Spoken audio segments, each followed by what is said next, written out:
I'm going to tell you right out of the chute here who I think is the most important figure in this game. Mm-hmm. And it's not even a player, and it's not a head coach. You ready? What is it? It's Todd Bowles.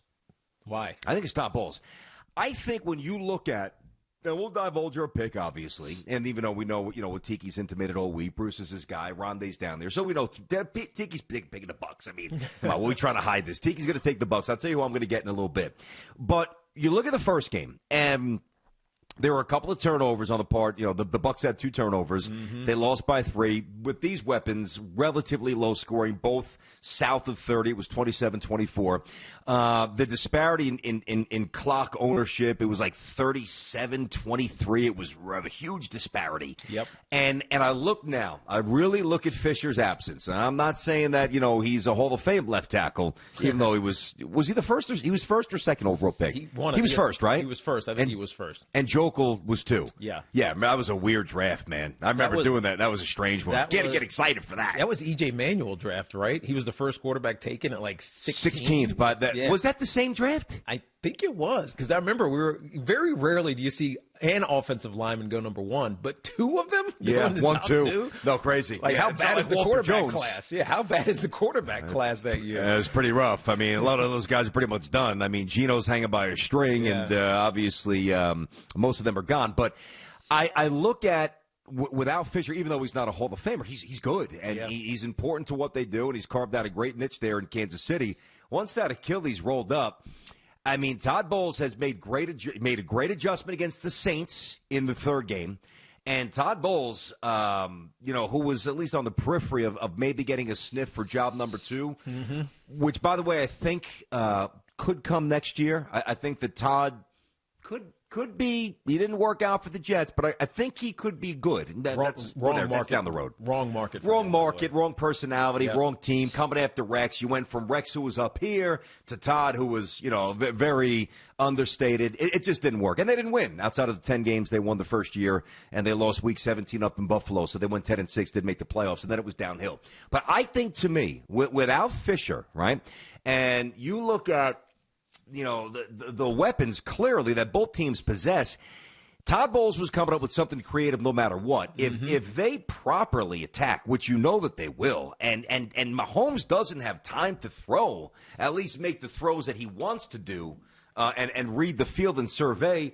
I know he could still go off script, but to me, Todd Bowles is the wild card here. No, he is, and we know what happened in that first matchup. And Bruce told us this when we talked to him on Monday, BT. He said the Chiefs haven't really changed from that game in late October, I think it was. November. Maybe November, early November. Yep, November. The Chiefs haven't really changed from them, but the Buccaneers have changed significantly. Mm-hmm. And you're right, BT. In that game, Todd Bowles played a lot of man coverage with Carlton Davis on Tyreek Hill, and we know Tyreek Hill went crazy.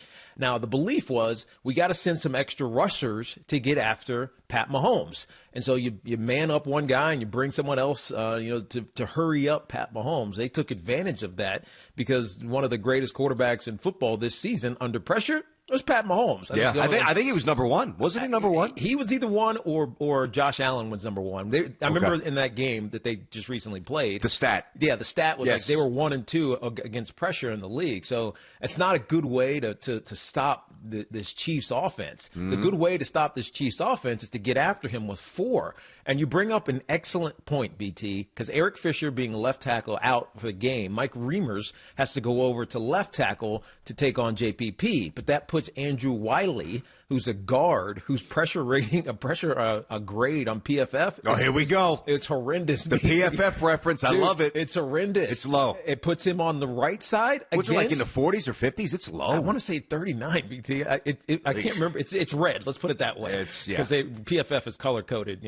Green is good, red is bad, and all the shades in between will tell you, how he averages out. But he's up against Shaq Barrett. Now, if we flash back to the NFC Championship game, Shaq Barrett was flying off the line of scrimmage against the Packers, flying. And now you have a guard who doesn't have a good kick set, right, trying to hang with Shaq Barrett.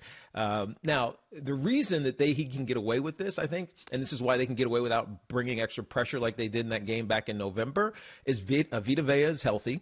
right? So you can't help with a guard, because if you do, then Villa is going to go crazy up the middle. And if you bring, your running back or whoever, or tight end, to chip right there, it disrupts the timing of the Kansas City Chiefs' offensive route trees. So the advantage is clearly for the Tampa Bay Buccaneers front four in this game. Just off the top of your head, just looking at the personnel that are playing right in this game, the Bucs have an advantage, and I think you're right. Todd Bowles is going to come up with some creative things that are going to, hopefully disrupt for them. That is the Kansas City Chiefs. Teague, we talked about this all week, which we can watch 50 more Super Bowls, God willing, and not have this kind of a matchup at the quarterback spot. Mm-hmm. And anybody can crunch the numbers, but I don't want to assume everybody's familiar with them. I mean, it's uncanny. So Kansas City this year averaged 29.6 points per game. Yep. Tampa was 30.8. Yep. All right. Tampa was third in the league, and I think the Chiefs were sixth in regular season. Third, yes. Is it sixth? I'm not sure. It was is six. It? Okay, I'll take your word for that. Sounds about right, but I wasn't sure if it was six. And then you look at opponents' points per game. Kansas City giving up 22.6, 22.2 for Tampa. So I know we're all enamored, and I get it. I mean, this fantasy football sells. When you bet, you like to bet the over more so than the under. I mean, high-scoring games are appealing. They're aesthetically appealing. I understand all this, but when you're really, and almost every game's defined in the trenches, even if we don't want if we don't want to illuminate that. Yeah, that's right. This game, the star power's driving the marquee, clearly, as it should. But Teague, you lift up that curtain, and not even too high. Like, you go under the hood, you lift up the hood, and you go in the engine.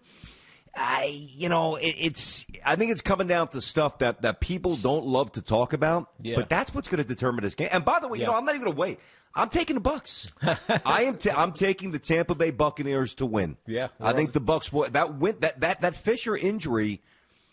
I told you the other day, I said, when the line came out right after the conference championship games, I saw it, I'm like, I like Tampa plus the 3. Mm-hmm. It's rarely fluctuate half a point. It's never got inside of 3 to my knowledge. It's gone up and down 3.5 to 3, depending upon where you shop. But from the point spread point of view, I was automatically, taking a few points with Tampa.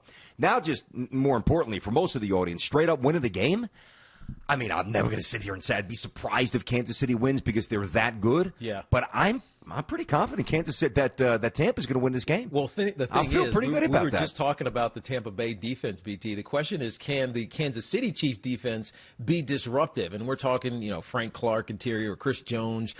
Can they be disruptive? But I think the difference with Coach Spagnuolo, and let's not forget, Coach Spagnuolo has a history of getting after Tom Brady, as he did with the New York Giants back in 2007.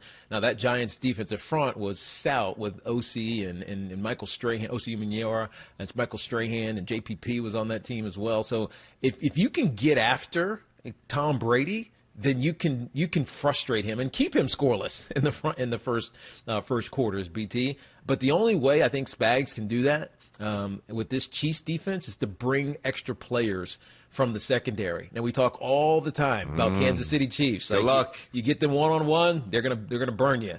The same thing applies to the Buccaneers. Yep, it's just not said as much, but exactly. It does. It's probably even worse because they have so many weapons. I mean, they can go 4 wide. Basically, Gronk is another wide receiver with Godwin and Mike Evans and Miller Brown. Miller said he's running. Miller said he's faster than Tyreek Hill. That's right. I love it. They have so many offensive weapons. Oh, and by the way, their run game is not too shabby. No, it's not. So that's not the advantages on paper. They look to go towards the Bucs, and obviously. But yet they're not favored. They're not, but you know me, I'm biased, and just so I'm in the same boat as you, brother. I'm going with the Buccaneers. I'm going with Tampa too. Which way you rolling? Thanks for watching. Make sure you like and subscribe, and don't forget to hit that bell to be notified when we drop fresh content.